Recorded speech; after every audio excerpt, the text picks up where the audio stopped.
मुअज़्ज़ज़ सामिईन किराम हज़रात उलमाए अज़ाम तालिबान उलूम नबविय्या अस्सलामु अलैकुम व रहमतुल्लाहि तआला व बरकातुहू। नहमदुहु व नुसल्ली व नुसल्लिमु अला रसूलिहिल करीम अम्मा बअद फ़अऊज़ु बिल्लाहि मिनश शैतानिर रजीम बिस्मिल्लाहिर रहमानिर रहीम। या अय्युहल्लज़ीना आमनू मन यर्तद्द मिनकुम अन दीनिही फसौफ़ यअतिल्लाहु बिक़ौमिन युहिब्बुहुम व युहिब्बूनहु अदिल्लतिन अलल मुमिनीना अइज़्ज़तिन अलल काफ़िरीन युजाहिदून फ़ी सबीलिल्लाहि व ला यख़ाफ़ून लौमत लाइम। सदक़ल्लाहुल अज़ीम। एक मरतबा बारगाह रसूल आले रसूल में दुरूद व सलाम का हदिया पेश करें और पढ़ें। अल्लाहुम्मा सल्ली अला सय्यदिना व मौलाना मुहम्मदिन मअदिनिल जूदि वल करम व आलिहिल किराम व इब्निहिल करीम व बारिक व सल्लिम स्वलातन व सलामन अलैका या रसूल अल्लाह सल्लल्लाहु तआला अलैहि वसल्लम। थोड़ी देर के लिए हाजिर आया। हमारे मेहमान खुसूसी जब तक तशरीफ़ नहीं लाते यूँ समझे वक्त गुजारी के लिए हज़रत का हुक्म हुआ, हालांकि नाम तो हज़रत का ऐलान हो चुका था, लेकिन कुछ ज़रूरी बातें इंशाअल्लाह आपके लिए मुफीद होंगी इंशाअल्लाह तबारक व तआला। अभी मौजूदा हालात को देखते हुए इस्लाम को जिन चैलेंजेस का सामना है, हम अपने मुल्क की बात करें या मुल्क के बाहर दूसरे ममालिक की अगर बात करें, तो मुसलमानों को और इस्लाम को मिटाने की कोशिशें की जा रही हैं। लेकिन ये जो गाफिल इस्लाम के दुश्मन बेवकूफ़ हैं, इन्होंने ये सोच लिया है कि मुसलमानों को ख़त्म कर दो तो इस्लाम ख़त्म हो जाएगा।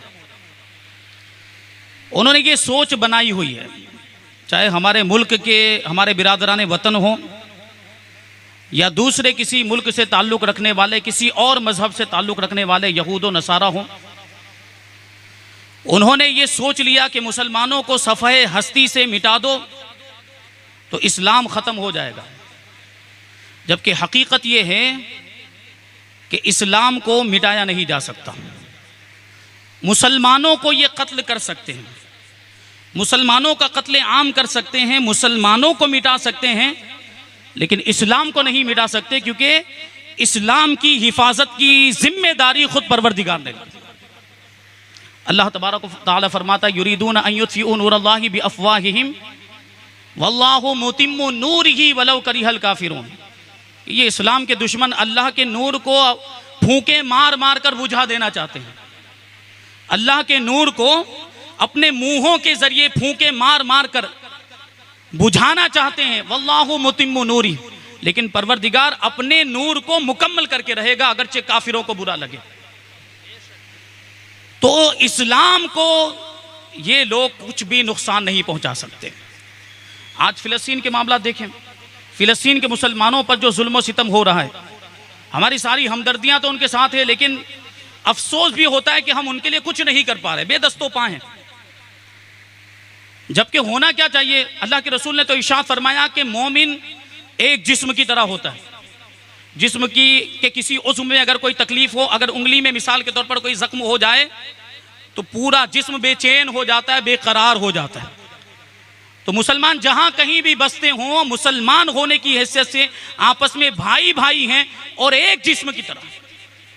अगर दुनिया के किसी हिस्से में मुसलमानों पर जुल्म और सितम किया जा रहा है या उनको तकलीफें पहुंचाई जा रही है, तो हमें चैन से नहीं बैठना चाहिए, हमें बेचैन हो जाना चाहिए, बेकरार होना चाहिए, उनकी तकलीफ का एहसास हमें होना चाहिए। तो फिलिस्तीन के मुसलमान, उनके लिए हम जो कुछ भी कर सकते हैं अपनी ताकत और इस्तिताअत के मुताबिक हमें करना चाहिए। वो तो उनकी तो बहादुरी मामला ही अलग है। वहाँ की माँओं ने पता नहीं क्या पढ़ के दूध पिलाया है कि वहाँ बहादुर पैदा होते हैं। वो नहीं, अभी एक जुमला आया था कि अगर हम मर जाएं, अगर हम शहीद हो जाएं तो हमारी नमाज जनाजा पढ़ने की ज़रूरत नहीं है, क्योंकि हम तो जिंदा हैं, तुम मुर्दा हो। ये बात कही उन लोगों ने। इस अंदाज की बहादुरी और शुजाअत ये दिलेरी वहाँ के लोगों में पाई जाती है। और क्यों ना, अल्लाह के रसूल सल्लल्लाहु अलैहि वसल्लम ने खुद इरशाद फरमाया कि फ़िलिस्तीन की एक जमात हमेशा हक़ पर कायम रहेगी और फ़िलिस्तीन के दरवाज़ों पर रहकर वो बैतुल मुक़द्दस की हिफाजत करती रहेगी और क़यामत तक ये सिलसिला रहेगा, वो हक़ पर कायम रहेंगे। हुज़ूर ने उनके बारे में इरशाद फरमाया। तो ये लोग अभी सोच रहे होंगे कि ये फ़िलिस्तीन के मुसलमानों को ख़त्म कर दें तो इस्लाम ख़त्म हो जाएगा। आपके जहन में भी सवाल आ रहा होगा कि हक़ पर कायम रहेंगे, दुश्मन उनको कोई नुकसान नहीं पहुँचा पाएगा। तो नुकसान तो पहुँच रहा है। फ़िलिस्तीन के मुसलमानों को, बच्चों को कत्ल किया जा रहा है, औरतों को कत्ल किया जा रहा है, नौजवान भी शहीद हो रहे हैं, नुकसान तो पहुँच रहा है। ये उनके गुमान में या ये ज़ाहिरी नुकसान हो सकता है, लेकिन उनके ईमान को ज़र्रा बराबर भी नुकसान नहीं पहुँचा। उनके हौसले दिन ब दिन बुलंद होते जा रहे हैं। हम और आप होते या हमारे यहाँ का कोई मुसलमान हमारा भाई होता, मैदान छोड़कर भाग जाता। अगर इतने सारे मामलात होते तो छोड़कर चले, इलाका छोड़कर चले जाते, दूसरी जगह जाकर बस जाते। लेकिन आज भी वहाँ कितना, 1 महीने से ज़्यादा मामला हो गया, फिर भी वो डटे हुए हैं, टिके हुए हैं। ये उनकी ईमान की इस्तिकामत और मजबूती है। तो हमें भी तो ये करना है, हमें भी ईमान की मजबूती पैदा करनी है। तो बहरहाल अर्ज़ ये कर रहा था कि ये जो इस्लाम के दुश्मन है, ये सोचते हैं कि मुसलमानों को ख़त्म कर देंगे तो इस्लाम ख़त्म हो जाएगा। इस्लाम को ख़त्म करना इतना आसान नहीं है, क्योंकि इस्लाम की हिफाजत की जिम्मेदारी खुद परवरदिगार ने ली है। वो जो शेर पढ़ते हैं कि इस्लाम की फितरत में कुदरत ने वो लचक दी है, इस्लाम की फितरत में कुदरत ने वो लचक दी है, जितना भी दबाओगे उतना ही उभरेगा। तो ये चीज़ है। पहले भी बहुत से लोग आए, इस्लाम के दुश्मन, मुसलमानों के दुश्मन, इस्लाम को नुकसान पहुंचाने की कोशिश की, मुसलमानों को भी नुकसान पहुंचाने की उन लोगों ने कोशिशें की।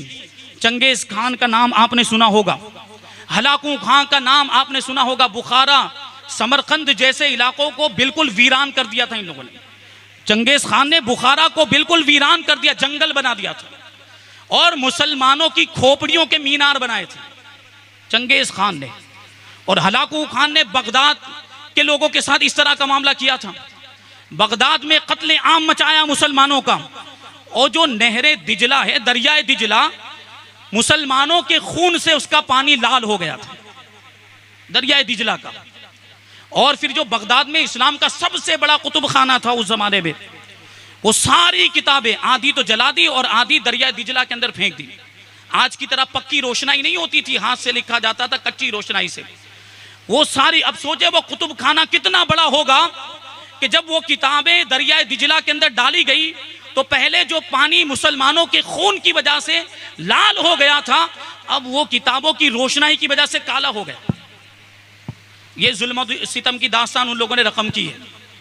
लेकिन क्या इस्लाम खत्म हो गया है? पूरा शहर उन्होंने वीरान कर दिया था, बुखारा को भी, बगदाद जैसे शहर को भी वीरान कर दिया था, लेकिन उसके बावजूद इस्लाम का कुछ नहीं बिगाड़ पाए।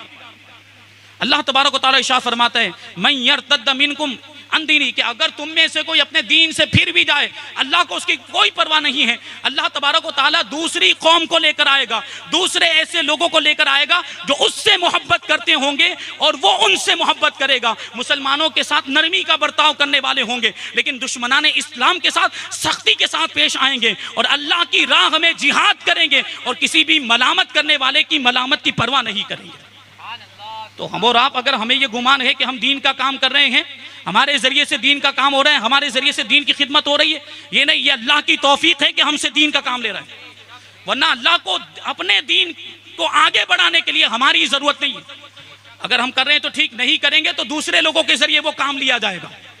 बहरहाल हमें मुसलमान होने के एतबार से, इस्लाम का एक फ़र्द होने के एतबार से हर एक मुसलमान की ये जिम्मेदारी बनती है कि वो अपनी ताकत और इस्तिताअत के मुताबिक इस्लाम की खिदमत करे, इसमें हरगिज़ वो कोताही ना करे।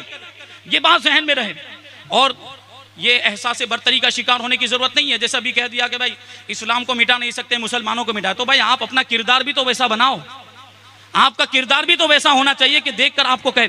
आप लोग दावा करते हैं कि अल्हम्दुलिल्लाह हम मुसलमान हैं, हमें कोई मिटा नहीं सकता, हमें कोई ख़त्म नहीं कर सकता, हमें कोई नुकसान नहीं पहुंचा सकता। आपके अखलाक व किरदार से इस्लाम कितना झलकता है वो भी तो, ये बात भी तो होनी चाहिए। हम ये दावा करते हैं कि हमारा अल्लाह सच्चा है, हम ये दावा करते हैं कि हमारे रसूल सच्चे हैं, हम ये दावा करते हैं कि हमारा कुरान अल्लाह की किताब और कुरान सच्चा है। हम ये दावा करते हैं हमारा दीन, हमारा मजहब सच्चा है, सबसे बेहतरीन दीन। उस दीन पर अमल कौन कर रहा है? अल्लाह की किताब पर अमल कौन कर रहा है? रसूल पाक सल्लल्लाहु अलैहि वसल्लम की सुन्नतों पर अमल कौन कर रहा है? भाई मैदान जंग में बाद में जाना, पहले अपने नफ्स से तो मुकाबला कीजिए। ये गुनाहों को छोड़िए, नमाजों की पाबंदी कीजिए, ईमान मजबूत होगा। और ईमान मजबूत होगा तो मैदान में आप डट सकेंगे। ईमान कमजोर होगा, आपके मुकाबले में अगर मुख्तसर तादाद में भी दुश्मनान आ गए, मुकाबला नहीं कर पाएंगे। ईमान कमजोर है इस वजह से। तो सबसे पहले ईमान मजबूत करें।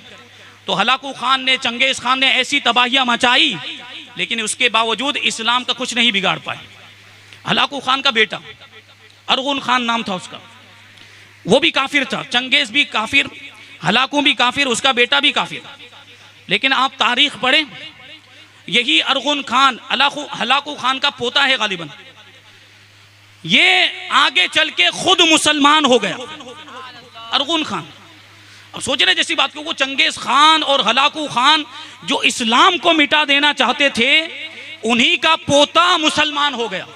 और पहले जिन लोगों की तलवारें इस्लाम के खिलाफ बेनियाम हुआ करती थी, आज उनकी तलवारें इस्लाम की हिफाजत और हिमायत के लिए बेनियाम हो रही। सुभान अल्लाह, सुभान अल्लाह। देखिए, मैंने अर्ज किया कि अल्लाह तबारक व तआला जिससे चाहे अपने दीन का काम ले सकता है, जिससे चाहे अपने दीन का काम ले सकता है। हमें गुमान नहीं होना चाहिए कि हम बहुत बड़ा काम कर रहे हैं। हम नहीं तो अल्लाह तबारक व तआला दूसरे किसी को पैदा फरमाएगा। देखिए, वो हलाकू खान के पोते से क्या उम्मीद की जा सकती थी कि वो इस्लाम का इतना बड़ा काम करेगा। वो ही अब इस्लाम का मुजाहिद बन गया, इस्लाम का हामी बन गया, इस्लाम की हिफाजत करने लग गया। और इसके पीछे भी खवातीन का बहुत अहम किरदार है। खवातीन का, यानी हमारी माएँ बहनें अगर सुन रही हो, उन तक हमारी बात पहुंच रही हो, तो वो अपनी अहमियत को समझें। वो भी अगर चाहें तो दीन की खिदमत में हिस्सा ले सकती, बल्कि लेना चाहिए। और वो चाहे तो बहुत बड़े पैमाने पर दीन का काम कर सकती। तो ये अरगुन खान मुसलमान कैसे हुआ था, इसको सुने आप, कैसे हुआ था। ये खवातीन इस्लाम की तारीख हमें बता रही है कि उनका किरदार कैसा था। बात ये थी कि चंगेज खान और हलाकू खान ने मर्दों को तो कत्ल कर दिया था, जो जिहाद करने की, जंग करने की ताकत रखते थे, उनको तो कत्ल कर दिया था। और उनकी तो खोपड़ियों के मीनार बनाए थे इन लोगों ने। दरिया दिजला के पानी को लाल कर दिया था मुसलमानों के खून से। लेकिन औरतों को छोड़ दिया था। हलाकू खान और चंगेज खान ने औरतों को छोड़ दिया। औरतें अगरचे उनके महलों की कनीज़ें बना दी गई, खादिमाएं बना दी गई थी, लेकिन उनके दिलों में ईमान का चराग रोशन था। उन खवातीन के दिलों में ईमान का चराग रोशन था। अब उन्होंने दीन की खिदमत अंजाम दी। देखिए, अल्लाह ने उनके जरिए से काम लिया। उन्होंने किया कि जिनकी वो खादिमाएं बनाई गई थी, तो महल सरा में वो रहती थी। वहां जो खवातीन, जो बादशाहों की बीवियां होती या दरबार में रहने वाली औरतें, उनके दरमियान वो इस्लाम की तबलीग किया करती थी, इस्लाम की खूबियां बयान करती, रसूल पाक सल्लल्लाहु अलैहि वसल्लम के औसाफ बयान करती, अल्लाह तबारक व तआला के ताल्लुक से हमारे जो अकायद हैं वो उनके सामने बयान करती। तो कई ऐसी खवातीन उनके महलों में रहने वाली, इनकी दावत और तबलीग की वजह से मुसलमान हो गई। यहां तक कि अरगुन खान की बीवी भी मुसलमान हो गई। अब सोचने जैसी बात है कि बीवी मुसलमान होगी तो शोहर पर तो असर पड़ेगा। बीवी ने फिर तबलीग का सिलसिला शुरू किया और उसका असर यह हुआ कि फिर ये अरगुन खान भी मुसलमान हो गए।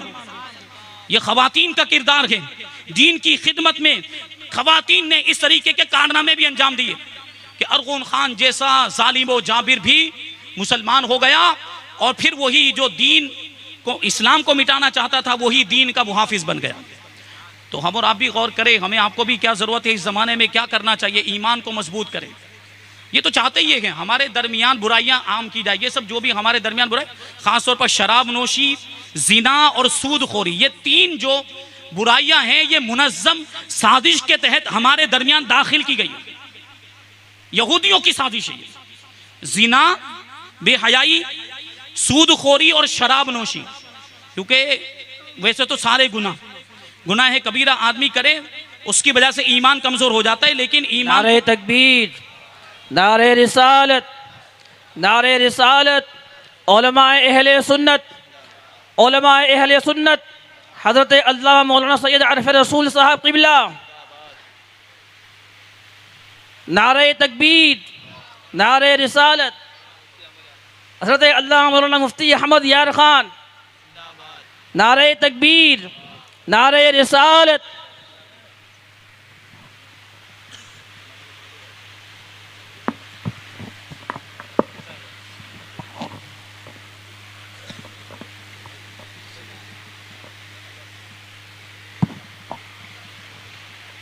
तशरीफ रखें।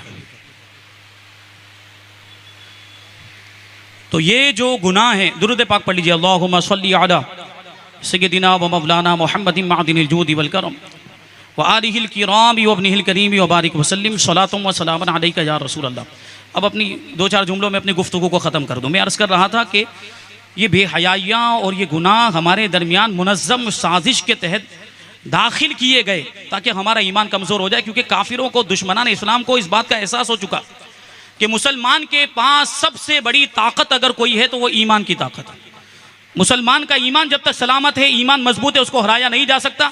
इसके ईमान को कमज़ोर कर दो तो इसको हराना आसान हो जाएगा। वही काम वो लोग कर रहे हैं और उनकी साजिश को हम लोग कामयाब बना रहे हैं, जबकि हमें क्या करना चाहिए, उनकी साजिश को नाकाम करें।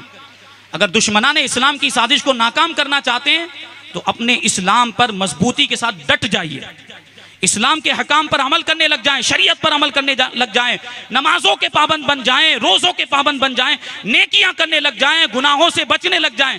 फिर देखिए कैसी ईमान की मजबूती आपको हासिल होती है। फिर आपका कोई बाल भी बीका नहीं कर पाएगा। अल्लाह तबारक व तआला हम सबको अमल की तौफीक अता फरमाए। वमा अलैना इल्लल बलाग। अस्सलाम। एक बात और यहाँ पर हज़रत ने तवज्जो दिलाई कि हम, जैसे मैंने अर्ज़ किया कि हम और आप यहाँ पे बज़ाहिर बेदस्तो पा फ़िलिस्तीन के मुसलमानों की क्या मदद करें, तो वो मदद करने का एक ज़रिया है इसराइली प्रोडक्ट्स का बाइकाट करना। उनके जो प्रोडक्ट्स हैं उनका बाइकाट किया जाए। मालूमात वो इंटरनेट पे घूमती रहती है कि कौन से प्रोडक्ट हैं, 7 है, 7 अप है, स्प्राइट है, कोका कोला है, पेप्सी है, और उसके अलावा भी और बहुत सारी चीज़ें हैं, खाने पीने की दूसरी चीज़ें भी हैं। वो मालूमात आपको इंटरनेट पर मिल जाएगी। इन सारी चीज़ों का पूरे तौर पर आप बाइकआउट कर दें। कुछ लोग कहते हैं कि इससे क्या नुकसान होने वाला है, हमारे के ना खाने से ना पीने से क्या। अरे भाई, पूरी कौम मिलकर अगर बाइकआउट करेगी तो क्यों नुकसान नहीं पहुंचेगा भाई, पूरी कौम मिलकर।